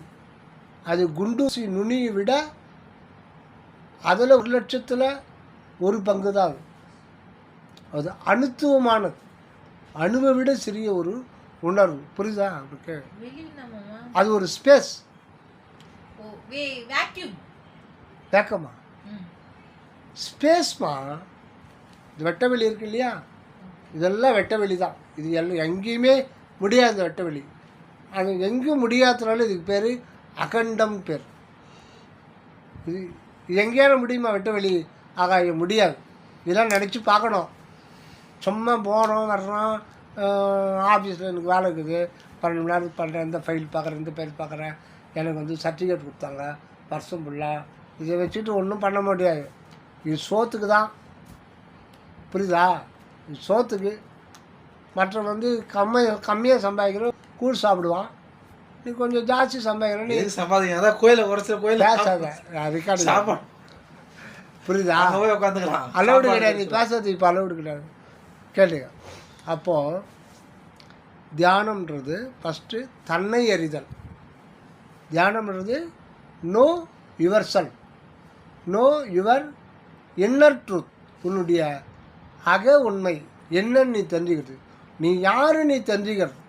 நான் யார் நான் யார் நான் யார் அப்படின்றது உள்முகமாக கேள்வி கேட்கறது இல்லை. உன்னை நீயே நான் எதுவாக இருக்கிறேன், எப்படி என்னால் இருக்க முடியுது அப்படின்னு அங்கே மனதை ஃபோக்கஸ் பண்ணி பார்க்கும்போது அந்த தியானம். கேட்குறியா? போர் அடிக்குதா? அதை தொடர்ந்து அதை கவனிச்சுட்டே இருக்கும்போது அப்போது என்ன உனக்கே அது தகவல் கொடுக்கும். உண்மை தானாக வரும். என்ன வரும்னா, அந்த உணர்வுக்குள்ளே ஒரு உணர்வு இருக்குது, அதுக்கு பேர் தான் 8 உள்ளொளி. அது தன்னை காட்டவே காட்டாது. அதனுடைய உள்ளொளியிலிருந்தால் அதுவே தான் நான் நான் நான் நான் இருக்கிறேன்ற உணர்வு ஒரு சுடர் போல் வந்துக்கிட்டே இருக்கிறது. நீ ரியலைஸ் பண்ணணும். நீ தான் ரியலைஸ் பண்ணணும். வேறு யாரும் சொல்லிக் கொடுக்கலாம் முடியாது. தியானத்தை சொல்லிக் கொடுக்குறாங்கன்னு சொல்கிறாங்க இல்லையா, அதெல்லாம் சும்மா நம்ம வழிகாட்ட முடியும். இதம்பா தெத்தினிக்கு போகிற வழி, கொஞ்சம் வருஷமாக விட்டாயாம்பான்னு சொன்னால் ஒதுக்க மாட்டானா? வழிகாட்டி இருக்க திருத்தணி 13 கிலோமீட்டர்னா நீ தான் போனோம். வழிகாட்டி அதுதான் செய்யும். அது வழிகாட்டி இல்லாத வழியில் போகிறவனை பார்த்து திருத்தணி இந்த பக்கம் ஒன்று போகுது, இந்த பக்கம் ரோடு போகுது, இந்த பக்கம் ரோடு போகுது, எந்த பக்கமாக திருத்தணி போனோம்? இந்த பக்கம் போவா 13 கிலோமீட்டரு. அப்படியா? கொஞ்சம் வருஷமாக விட்டு வச்சுறான். நீ தானே போனோம். அது மாதிரி தான் இந்த பக்கம் இருக்குது, இப்படி போன்னு தான் வழி தான் காட்ட முடியும். அதனால் குருமார்களை தெய்வமாக நினச்சி வணங்குறது அறியாமை. உனக்குள்ளே தான் குரு இருக்கார். அந்த குரு கடவுள் தான் குரு. எங்கே பார்க்குறோமே யூடியூப்பில், இங்கே இப்போ தோல் மேலே போட்டுக்கிறான், அது தரையில் பறந்து, இந்த பக்கம் தரையில் பறந்து. ஏன்டா இப்படி பண்ணுறானுங்க? ஷூ போட்டுக்கிறான், காஸ்ட்லி ஷூ தான். தாடி வளர்த்துக்கிறான், முடி போட்டுக்கிறான், 5-6 துணி போட்டுக்கிறான். இந்த மாதிரிலாம் ஏமாற்றுவேன். இப்போ ஏமாத்துறது ஜாஸ்தி ஆகி போச்சு. இப்போ நெருங்க முடியாது அவங்கக்கிட்ட. பணம் இருந்தால் தான் அவங்கள பார்க்க முடியும். சரி, அது கூட அவங்க எப்படியோ போட்டுருவோம், அது கடவுள் பார்த்துப்பாரு. சரி, இப்போது நம்முடைய மனதை எங்கே போஸ் பண்ணணும்னா, மனம் வந்து அலை. இப்போ கடல் இருக்குது, கடல் அலை எங்கே இருக்குது? ஓரத்தில் இருக்குது. நம்ம வந்து ஓரத்தில் இல்லாமல் நிலையான நடுக்கடலுக்கு, ஆழ்கடலுக்கு போய்ட்டுடும். அங்கே தான் அமைதி, சந்தோஷம், உண்மையான இன்பம், கருணை, அன்பு, நோயற்ற வாழ்வு எல்லாம் உண்டு. அங்கே சகல நன்மையும் இருக்குது. இதுதான் வல்லார் சொல்கிறார். உங்களுக்கு தாய் தந்தை, உங்கள் எல்லாருக்கும் தாய் தந்தை, அண்ணன் தம்பி முதலான கேட்டுக்குமா ஆப்தர்களால் செய்யப்பட்ட உதவி எவ்வளவோ அதைவிட கோடி கோடி பங்கு அதிகமாக உதவி கொடுக்கும்படியான இடம் இந்த இடம். கோடி கோடி பங்கு. உனக்கு அம்மா அப்பா அண்ணன் தம்பி எவ்வளோ உதவி செய்கிறாங்களோ கோடி இன்ட்டு கோடியாக பெருக்கிக்கும். அந்த மாதிரி உதவி கொடுக்கும்படியான இடம் இந்த இடம். சகல நன்மைகளும் நிறைவாக கிடைக்கிறது இந்த உள்ளொளி தியானத்தின் மூலம். சாதாரணமாக நினச்சிக்காத, நம்ம உக்காந்தாலே தியானம் பண்ணிட்டோம்னு அர்த்தம் கிடையாது. இந்த தியானத்தை பழகணும். இப்போது 5 வயசு பையன் சைக்கிள் ஓட்ட கற்றுக்கிறான் அப்படின்னா எடுத்த உடனே ஓட்ட ஆரம்பிச்சிடுவானா? எத்தனை முறை கீழே விழுவான். பழகணும். பழகி பழகி இப்போது டிரைவிங் எடுத்துக்கினா சில பேருக்கு 3 மாதத்துல பழகிடுவாங்க. சில பேருக்கு 3 முறை அதை அட்டன் பண்ணணும். அப்போ தான் கார் ஓட்ட கற்றுக்கணும். எல்லாமே பழக்கம்தான், எல்லாமே பழக்கம்தான். செந்தமிழும் நாப்பழக்கம்னுவாங்க. தமிழ் அழகாக பேசுகிறாங்கன்னா உடனே பேச முடியாது, அது நாப்பழக்கம். அதே மாதிரி தான் எல்லாமே பழகணும். எதுவுமே ஒன்று, ஒரு கெட்ட பழக்கமும் சரி, ஒரு நல்ல பழக்கமும் சரி, பழகிட்டு அதை விடுறது கஷ்டம். கரெக்டாக? பழக்கத்தை ஒரு முறை பழகிட்டோம்னா அதை விடுறது கஷ்டம். நல்ல பழக்கம் கொடுத்து பழகிட்டேன்னு வச்சுக்கோ, அது நம்ம கஷ்டத்தில் இருந்தால் கூட தர்மம் பண்ணால் தான் எனக்கு தூக்கம் வரும். அந்த மாதிரி போயிடும். இன்னொருத்தக்கிட்ட கொள்ளை அடிக்கிறேன்னு பார்த்தோம்னா நம்ம காரில் என்னாச்சு அவன் புத்தி கடைசி வேலை அப்படி தான். அந்த ஜென்மத்தில் பாவத்தை மூட்டை மூட்டையாக சேர்த்துப்பான். அதை கழிக்கிறதுக்கு 20-30 ஜென்மம் ஆகும். அவன் தலையெழுத்து அதெல்லாம் கழிச்சுட்டு தான் நம்ம வந்திருக்கோம். அதை ஞாபகம் வச்சுக்கோ. எடுத்த உடனே நல்லவனாக ஒருத்தர் வர முடியாது. இப்போ நீ வந்து வெஜிடேரியனாக மாறி இருக்கன்னா வல்லல கடவுளுடைய ஆணை. நீ மூர்த்தி கல்யாணம் பண்ணிக்கிறது அது வேறு விஷயம், அதுவும் கடவுளுடையது தான். இப்போ நீ வெஜிடேரியனாக இந்த ஜென்மத்தில் நீ பழகணும். அதுக்காக தான் முக்கியம். அதுக்கு நீ கடவுளுக்கு தாங்க சொல்லணும். கடவுள் தான் அனுப்பிச்சிக்கிறாரு, கடவுள் தான் அனுப்பிச்சிருக்காரு. பொண்ணை இந்த குடும்பத்தில் பிறக்க வைக்கிறாரு, என்ன இந்த குடும்பத்தை பிறக்க வைக்கிறாருன்னா, தாத்தா ஏதோ எங்கள் தாத்தா ஏதோ தர்மம் செஞ்சார். முதிர்க்கெல்லாம் போவாராம். எதுக்கு? பஞ்சாயத்துக்கு. இவர் தான் கூப்பிடுவாங்க. அவர் நன்மை செஞ்சார், ஆனால் வேலை அதிகமாக செய்ய மாட்டார். இந்த மாதிரி விவகாரம் பஞ்சாயத்து சொன்னியாப்பா சமாதானம் வைப்பாங்கப்பா. வட்டிக்கெல்லாம் கொடுப்பாரு அதிகமாக. எங்கள் தாத்தா வட்டி கொடுப்பாரு, வட்டி கொடுக்கலனாலும் விட்டுருவார், போனால் போட்டோம். குப்பை நம்ம யார் முத்தார் பரம். அதை சரி விடு.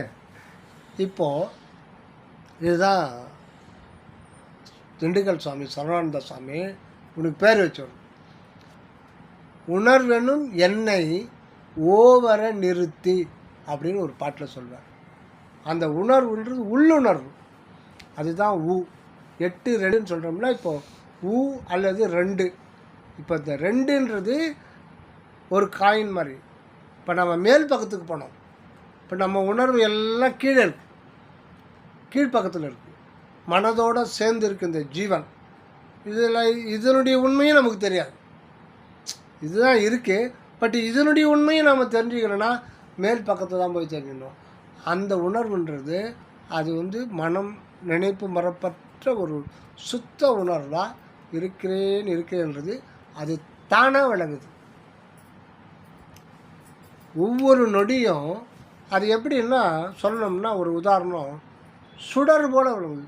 இப்போ சூரியன் இருக்கு இல்லையா, சூரியன் கடவுள்னு வச்சுக்கோ, சூரியன்லேருந்து தொடர்ந்து சுடர் வருதா, சூரிய அந்த ஒரு கதிர் சூரியன் வருது. ஒரு விளக்கத்துற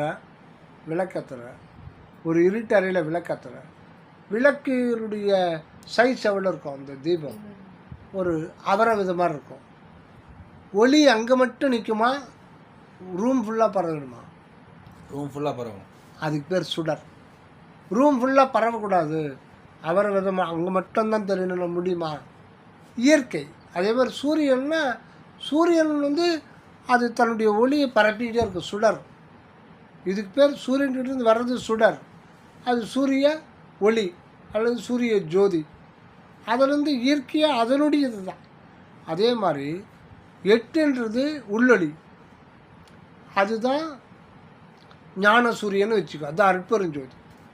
அதனுடைய நிலை எப்படின்னா அது தான் அப்படின்ற ஒரு நிலை. அது அதிலிருந்து ஒரு அது ஒரு உள்ளுணர்வு, உள்ளொளி உணர்வு, அருள் உணர்வு அங்கே இருக்குது, நமக்குள்ளே இருக்குது. அதில் அது தன்னை காட்டாது, அவ்வளோ சீக்கிரம் காட்டாது, கொஞ்சம் கொஞ்சமாக தான் உண்மையை உணர்த்தும். அதிலிருந்து அந்த உணர்வுலேருந்து அதுக்கு அது வேறு ஒரு உணர்வு வரும். அந்த உணர்வுக்கு பேர் தான் நான் நான் நான். புரிஞ்சுக்கிட்டேப்பா? இருக்கிறேன். அதுதான் நமக்கு வந்து உடம்பு, உண்மையான உடம்பு அணு உடம்பு தான் நமக்கு. அது ஒரு வெளி தான், அது ஒரு வெட்ட வெளி, ஸ்பேஸ் ஆஃப் விஸ்டம். அது ஒரு ஸ்பேஸ் ஆஃப் விஸ்டம். நம்மளுடைய உண்மையான சொரூபம்னா ஸ்பேஸ் ஆஃப் விஸ்டம். ஆக தியானம்ன்றது என்னென்னா தன்னை அறிதல் தான். அது ஒரு குறிப்பிட்ட ஒரு நிலைக்கு பேர் தியானம் தேவைப்படாது. நீ உன்னை அறிஞ்சினா தியானம் தேவைப்படாது. உதாரணம், நம்ம வீடு கட்டணும் இல்லையா, 4 பக்கம் செவுறு எழுப்புறோம். தனம் பண்ணணும்னா என்ன பண்ணணும்? பில்லர் எழுப்பணும். பில்லர் எழுப்பணும். பில்லர் இல்லை, சாரம் கட்டுவாங்க. மூங்கில் கும்பெல்லாம் வச்சு அது பழையெல்லாம் வச்சு சாரம் கட்டணும்.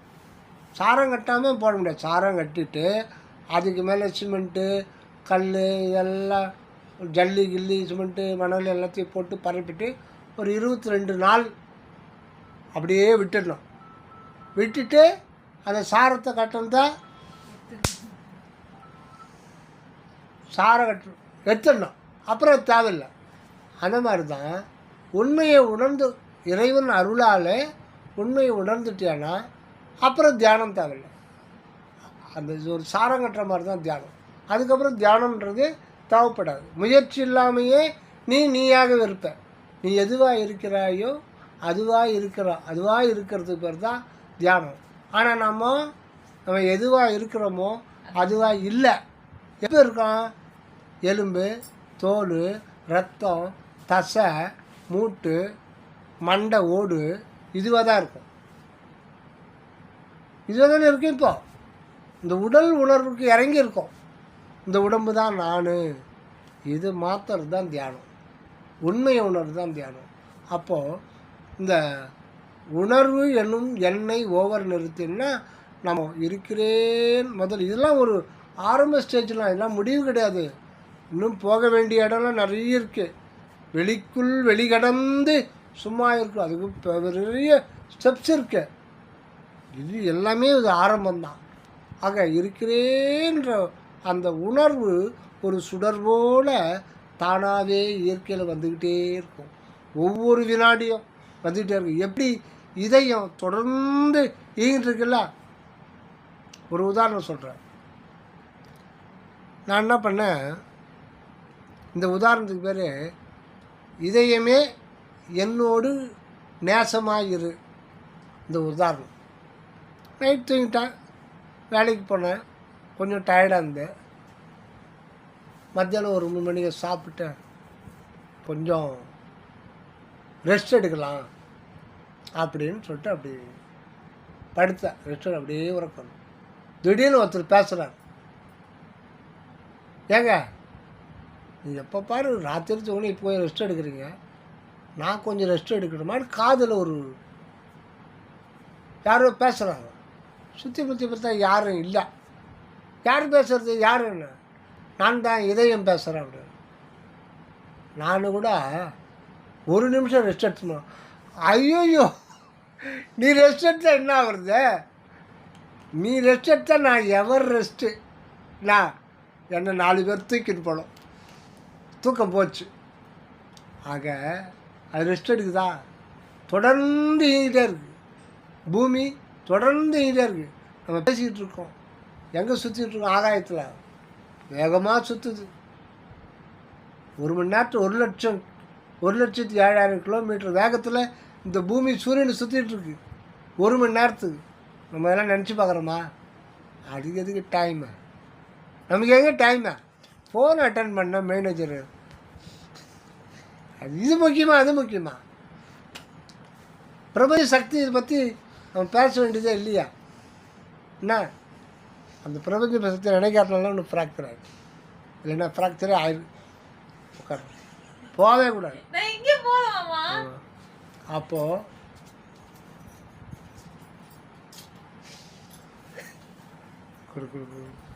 சரி, அப்போ என்ன பண்ணோம்? நம்முடைய மனோசக்தியை மேலே இருக்கிற அந்த உணர்வு, அது பிளைனானது, அந்த உணர்வு வந்து தானாக விளங்குது. இருக்கிறேன்ற ஒரு அந்த உணர்வு சுடர் வந்து எனக்கு தனிதாக கேட்குறேன். தானாக விளங்குது, நானாக விளங்குது. தானாக விளங்குது, நானாக ஒளிருது. ஆக இங்கே நான்ன்றது உண்மையில் ஒன்றுமே கிடையாது. பிரபஞ்ச சக்தி ஆற்றலாக இருக்குது. இந்த உடம்பில் நூற்றுக்கணக்கான உடல் உறுப்பாக இருக்குது, இயக்கமாக இருக்குது, மனோ சக்தியாக இருக்குது, உயிராக இருக்குது, அறிவாக இருக்குது, அனுபவமாக இருக்குது. எல்லாமே அங்கே வந்து பிரபஞ்ச சக்தி தான் இங்கே வாழ வந்திருக்கு. நாமும் இங்கே ஒன்றுமே கிடையாதுன்னு தான் இது. ஆக உணர்வுக்குள்ள ஒரு உணர்வு, அந்த உணர்வை தான் அகம் அப்படின்னு சொல்கிறது. அகம்னா வீடு அப்படின்னு ஒரு அர்த்தம் இருக்குது, தெரியுமா? அகம் அப்படின்னா வீடுன்னு ஒரு அர்த்தம் இருக்குது, சரிங்களா? ஆத்துக்காரர், ஆமாம், ஆத்துக்காரர்னு சொல்லுவாங்க. அகம்னா வீடு. நம்முடைய அகத்தை பற்றி தெரிஞ்சுக்கணும். புத்தர் 81 வயதில் வீடு பேறு அடைந்தார். புரியுதா? என்ன வீடு? ஓட்டு வீடா? மித்த வீடா? வீடுனாலே அது ஆன்மை தான். வீடு அப்படின்ற சொல்லு வந்து இல்லம். வீடு அப்படின்னா நமக்கு உண்மையான வீடு, உண்மையான இல்லம், உண்மையான வடிவம், உண்மையான உருவம் எதுன்னா மெய்யே உன் பொன்னடிகள் கண்டின்று வீடுற்றேன். இப்போ மனப்பாடம் பண்ணது தான். மெய்யே உன் பொன்னடிகள் கண்டு இன்று வீடுற்றேன். வீட்டுக்கு வந்து சேர்ந்துட்டேன். எந்த வீட்டுக்கு? ஆன்மா என்கின்ற நம்முடைய உண்மையான வீட்டுக்கு நம்ம வந்து சேர்ந்துட்டோம். அங்கே கோடி கோடி கோடி கோடியான நன்மைகள் அங்கே கொட்டி கிடக்குது. ஆக நம்முடைய ஃபஸ்ட்டு நம்ம செய்கிறது இந்த மனோசக்தியை அந்த உணர்வில் குவிக்கணும். இப்போ 2 விஷயத்தை மெர்ஜி பண்ண போகிறோம். முதல்ல 10 நாளைக்கு என்ன சொன்னேன்? தீபத்தை நினைக்க சொன்னேன். 15 நாள் சொன்னேன். 15 நாள் 10 நாள் தான் சொன்னாரு. 15 நாள் 10 நாள் சொன்னாரு. சரி, 10-15 நாளுக்கு அந்த தீபச்சுடரை நினைச்சிட்டு அற்பெருஞ்சோதி தனியாக சொல்லிட்டு ஒரு 20 நிமிஷம் சொல்ல. ஆரம்பத்தில் மனதை ரிலாக்ஸ், அதையும் நினைக்காத. மனம் காப்போட்டுரும். மனது கூட காப்போட்டுரும். வெளியில் நிற்கட்டும், நீ கூட வராது அப்படின்ட்டு இப்போ சொன்ன இருக்கு இல்லையா, அந்த உணர்வில் மனம் குவிக்கணும். இப்போ என்ன பண்ணணும்? அந்த தீபச்சுடர் தான் இருக்கிறேன் என்ற உணர்வில் அது ஒளிருதுன்னு 2த்தையும் மெர்ஜி பண்ணணும். இப்போ உனக்கு அனுபவத்தில் வரும். அது இருக்கிறேன்றது உன்னுடைய அனுபவம் இல்லையா? உன்னுடைய செல்ஃப் இருத்தல் என்பது தான் உன்னுடைய செல்ஃப். அதை பார்க்க முடியாது, அதை தொட முடியாது. ஏன்னா அது ஒரு space of wisdom. Space of consciousness. அதுதான் நம்ம இருக்கோம். அதை தான் நம்ம நான் அப்படின்னு சொல்கிறோம், அல்லது இருக்கிறேன்னு சொல்கிறோம், அல்லது நான் இருக்கிறேன்னு சொல்கிறோம். அது ஒரு ஸ்பேஸ். அது வந்து அறிவுமயமான ஸ்பேஸ். இப்போ வெளியில் நம்ம ஒன்று பார்க்குறது ஸ்பேஸு எல்லையற்றது, அதனால் அதுக்கு அகண்டன் பேர்.